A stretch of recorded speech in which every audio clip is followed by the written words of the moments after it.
मेरे साथ बोलिए, भारत माता की। भाई ऐसी आवाज नहीं चलेगी, मोदी जी तक आवाज जानी चाहिए।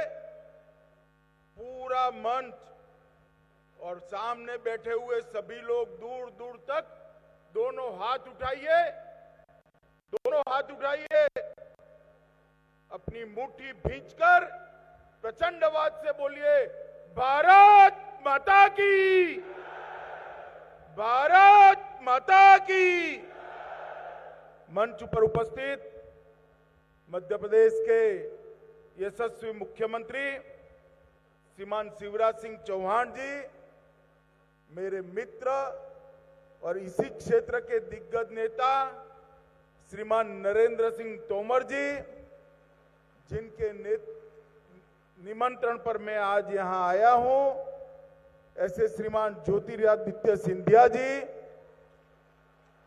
मध्य प्रदेश के गृह मंत्री डॉक्टर नरोत्तम मिश्रा जी, तुलसी सिलावट जी, यशोदा राजे सिंधिया जी, हमारे प्रदेश अध्यक्ष महोदय जो सांसद भी है खजुराहो के, श्री गोविंद राजपूत जी, श्री प्रद्युमन सिंह जी, श्री अरविंद सिंह भदौरिया जी, श्री महेंद्र सिंह सिसोदिया जी, श्री भारत सिंह कुशवाहा जी, ब्रिजेंद्र सिंह यादव जी, श्री सुरेश धाकड़ जी, हमारे श्री केपी यादव जी, श्रीमती संध्या राय जी, हमारे ग्वालियर के सांसद महोदय, और आज इस विराट सभा के अंदर आए हुए ग्वालियर चंबल संभाग के सभी भाइयों बहनों और मेरे जिगर के टुकड़े जैसे युवा मित्रों को मेरा नमस्कार, प्रणाम। मित्रों, अभी अभी शिवराज जी ने कोई बड़ा यज्ञ कराया लगता है। हर रोज मध्य प्रदेश सुर्खियों में है। कुछ दिन पहले प्रधानमंत्री जी स्वयं आए थे और श्री महाकालेश्वर के वहां महाकाल कॉरिडोर का लोकार्पण कर गए। भगवान महाकाल सदियों से समग्र देश के लिए आस्था का केंद्र रहे। ये उज्जैनी नगरी गुप्त साम्राज्य के समय से भारत की कला का, संस्कृति का केंद्र रही। यहीं से वीर विक्रम की बातों को आज भी बच्चा बच्चा जानता है। वो उज्जैन में अद्भुत नजारा, मैं अतिशयोक्ति नहीं करता, मेरे जीवन में मैंने ऐसा भव्य नजारा नहीं देखा जब महाकाल लोक का लोकार्पण हुआ। प्रधानमंत्री जी ने देश की 130 करोड़ की जनता की ओर से बड़ी श्रद्धा के साथ महाकाल का पूजन अर्चन भी किया। और आज जब भी मैं वो क्षण को याद करता हूं, तब याद आता है कांग्रेसियों ने इतने साल राज किया, ना केदारनाथ का उद्धार किया, ना बद्री धाम का, ना उज्जैन का, ना काशी विश्वनाथ का। उन्होंने भारत की सांस्कृतिक विरासत को खस्ता हाल में डाला था। प्रधानमंत्री जी ने तुष्टीकरण की राजनीति का त्याग कर धड़ल्ले से हमारे सभी मान बिंदुओं का सम्मान किया और उनको सदियों सदियों तक श्रद्धा से लोग देखने आए। इस प्रकार के वातावरण की निर्मित की। मित्रों, आज मैं यहां पर ग्वालियर में आया हूं। मैं ग्वालियर में आया हूं तब सबसे पहले महाजी सिंधिया की वीरता को प्रणाम कर नमस्कार करना चाहता हूं। शिवाजी महाराज ने जो स्वदेश का, स्वराज का मंत्र जगाया था, पूरे उत्तर भारत में अनेक यातनाएं और कष्ट वेठकर, झेलकर महाजी सिंधिया ने उसको आगे बढ़ाने का काम किया था। मैं भारतीय जनता पार्टी का कार्यकर्ता, से बचपन से हूं। यही भूमि की दो विभूति श्रीमंत विजया राजे सिंधिया जी, राजमाता जी और हमारे कुशा भाऊ जी, भारतीय जनता पार्टी का छोटे से छोटा कार्यकर्ता भी श्रीमंत विजया राजे जी को और कुशा भाऊ जी को कभी भूल नहीं सकता। अनगिनत उपकार ये दोनों महान विभूतियों का भारतीय जनता पार्टी और भारतीय जनता पार्टी की पीढ़ियों के कार्यकर्ताओं पर पड़े।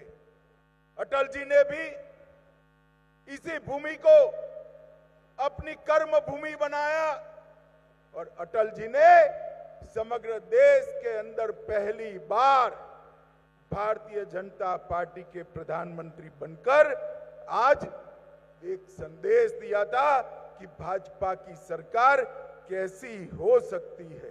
हालांकि संयुक्त सरकार थी, फिर भी एक बड़ा संदेश उन्होंने देने का काम किया था।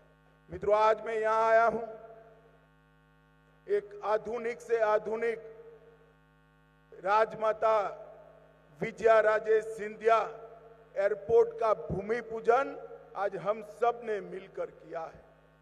मैं सिंधिया जी को बधाई देना चाहता हूं, क्योंकि जिस शिद्दत से साथ बारीकी से इन्होंने एयरपोर्ट का प्लानिंग किया है, मुझे लगता है देश के सबसे अच्छे हवाई अड्डों में ये हमारा ग्वालियर का एयरपोर्ट होगा।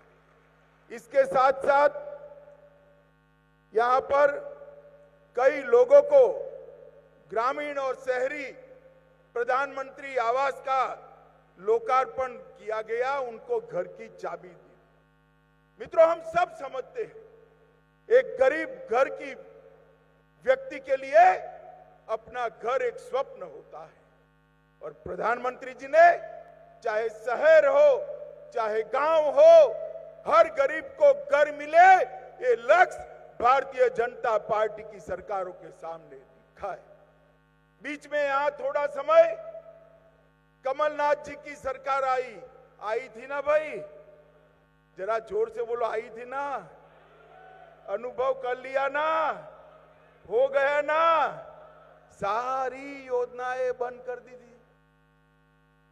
प्रधानमंत्री आवास योजना के लिए ना शहरी के लिए ना ग्रामीण के लिए 4 आना भी नहीं दिया, सारी योजना बंद कर रख दी। फिर से शिवराज जी मुख्यमंत्री बने और आज योजना अपनी पटरी पर चढ़ गई। मैंने आते ही शिवराज जी को कहा, शिवराज जी उन्होंने जो किया वो किया, ये सारी योजनाएं थोड़ी पीछे पड़ गई है, क्या करोगे? उन्होंने कहा, मोदी जी ने कहा है द्रुत गति से करना है, तेज गति से करना है और जो नुकसान हुआ है वो भरपाई कर 24 के पहले लक्ष्य पूरा कर देना है।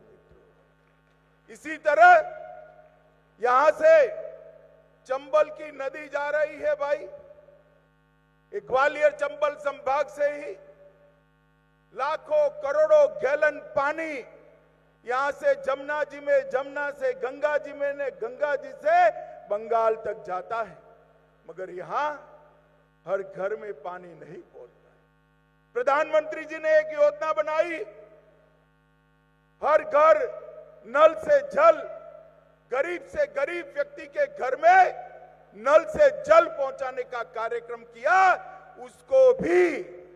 उसको भी कमलनाथ जी ने बंद कर दिया। थोड़ा लेट हो गया, मगर शिवराज जी ने उसको चालू किया और लगभग 4200 करोड़ के काम अकेले ग्वालियर चंबल संभाग में आज शुरू हुए। मित्रों, जो एयरपोर्ट बना है 25,000 वर्ग मीटर का बिल्टअप एरिया, 1,60,000 पैसेंजर से 11 लाख पैसेंजर का क्षमता का विस्तार, 2.5 गीगावाट सोलर पावर के साथ ग्रीन एनर्जी से संचालित एयरपोर्ट और एक साथ 1400 से ज्यादा यात्री को चढ़ाने की और उतारने की व्यवस्था यहां पर बनी। इसके साथ साथ यहां कार्गो टर्मिनल भी बना है, जो ग्वालियर चंबल संभाग के सभी एमएसएमई का, लघु उद्योगों का माल, उनका उत्पाद पूरे विश्व के अंदर भेजने के काम आएगा, जिससे इस क्षेत्र में रोजगारी भी बढ़ेगी और इस क्षेत्र के अंदर बहुत तेजी से विकास होगा। मित्रों, मोदी जी के नेतृत्व में इंफ्रास्ट्रक्चर का बहुत बड़ा विकास हुआ। सोनिया मनमोहन के समय में 12 किलोमीटर नेशनल हाईवे बनते थे, अब 37 किलोमीटर बनते। पहले एक साल में 375 किलोमीटर रेल डाली जाती थी, आज 375 से बढ़कर 1458 किलोमीटर। और कृषि, नरेंद्र सिंह जी बैठे हैं, कृषि का बजट जो पहले 27,000 करोड़ था, ताली बजाना जोर से, 27,000 करोड़ से बढ़ाकर 1,24,000 करोड़ रुपया कृषि का बजट। भारतीय जनता पार्टी की सरकार मोदी जी के नेतृत्व में चहुमुखी विकास की ओर आगे बढ़ रही। माताओं, भाइयों, बहनों, सिर्फ विकास नहीं, देश की कई ऐसी समस्याएं जो वर्षों से जिसका समाधान नहीं होता था, आप मुझे बताइए, आप सभी चाहते थे या नहीं चाहते थे कि अयोध्या में भव्य राम मंदिर का निर्माण हो? जरा जोर से बोलिए, चाहते थे या नहीं चाहते थे? एक कांग्रेस की सरकारों ने कभी नहीं किया। हमें ताने लगाते थे, मंदिर वहीं बनाएंगे, तिथि नहीं बताएंगे। मोदी जी ने आपने प्रधानमंत्री बनाया दूसरे टर्म में, और तुरंत ही एक भी बूंद रक्त बहाए बगैर भव्य राम मंदिर का शिलान्यास करने का काम किया है मित्रों। और अपने जीवन काल में ही हम एक भव्य आकाश को छूने वाला राम मंदिर अयोध्या की वही भूमि पर देख पाएंगे। ये संभव मोदी जी के कारण हुआ है। शिवराज जी ने कहा कि धारा 370 हट नहीं सकती थी। मोदी जी का ही दृढ़ संकल्प और मनोबल है कि 5 अगस्त 2019 को धारा 370 से हमारे संविधान से उखाड़ कर फेंक दिया, और वो कश्मीर भारत माता का मुकुट बनकर हमारे सामने। राजपथ कर्तव्य पथ में परिवर्तित हुआ। कई सारे ऐसे काम जो कभी नहीं हो सकते थे, मोदी जी ने किए हैं।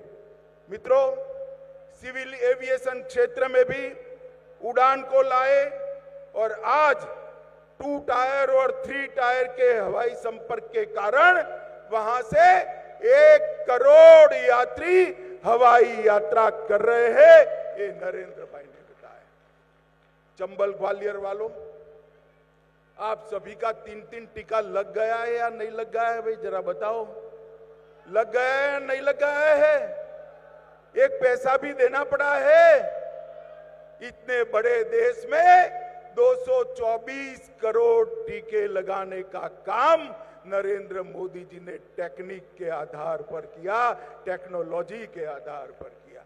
और टीका लगाते ही 10 सेकंड में मोदी जी की मुस्कुराती हुई फोटो वाली रिसीट भी आ जाती थी ना भाई। इतना ही नहीं, लगभग 2.5 साल तक देश के हर गरीब को 2.5 साल तक देश के हर गरीब को मुफ्त राशन देने का काम भी नरेंद्र मोदी सरकार ने किया। हर गरीब के घर में बिजली, हर गरीब को घर, हर गरीब के घर में शौचालय, 5 लाख तक का स्वास्थ्य का कार्ड और हर गरीब को मुफ्त राशन। नरेंद्र भाई ने 80 करोड़ गरीबों को पहली बार अनुभव कराया है कि आजादी के बाद इनके लिए भी कोई सोचने वाला है। मित्रों, मुझे लंबी बात नहीं करनी, मैं इतनी ही बात करने आया हूं। मध्य प्रदेश ने एक बार कांग्रेस का अनुभव कर लिया है। कर लिया या नहीं कर लिया भाई? अरे जोर से बोलो, किया या नहीं किया? कैसा रहा? कैसा रहा? अब फिर से चुनाव आने वाले हैं ना। गलती मत करना, मोदी जी पर भरोसा रखकर कमल के निशान पर बटन दबाकर भारतीय जनता पार्टी की सरकार। मित्रों, आज ग्वालियर शहर के लिए ये बहुत बड़ी सौगात नरेंद्र मोदी जी ने भेजी है। ज्योतिरादित्य इसी विभाग के मंत्री हैं, ग्वालियर के ही है। स्वाभाविक रूप से नैनीहाल में अगर मां परोसने बैठे तो बेटे को खाने में कोई तकलीफ पड़ेगी क्या? पड़ सकती है। बहुत अच्छा एयरपोर्ट बनाने का उपक्रम ज्योतिरादित्य जी ने यहां पर जमीन पर उतारा है। मैं ज्योतिरादित्य जी को और मोदी जी को पूरे संभाग की जनता की ओर से बहुत बहुत धन्यवाद और साधुवाद देना चाहता हूं। और आप सभी को ये कहना चाहता हूं, मध्य प्रदेश का विकास नरेंद्र मोदी जी और शिवराज सिंह जी सरकार का लक्ष्य है। भारतीय जनता पार्टी हमेशा विकास के रास्ते पर आगे बढ़ेगी, देश को सुरक्षित करेगी और भारत माता के गौरव गान को पूरे विश्व के अंदर सम्मान के साथ पहुंचाने का काम भारतीय जनता पार्टी की सरकार करेगी। फिर से एक बार सभी लोगों का बहुत बहुत धन्यवाद कर मेरी बात को समाप्त करता हूं। मेरे साथ बोलिए, भारत माता की, भारत माता की, भारत माता की। वंदे वंदे वंदे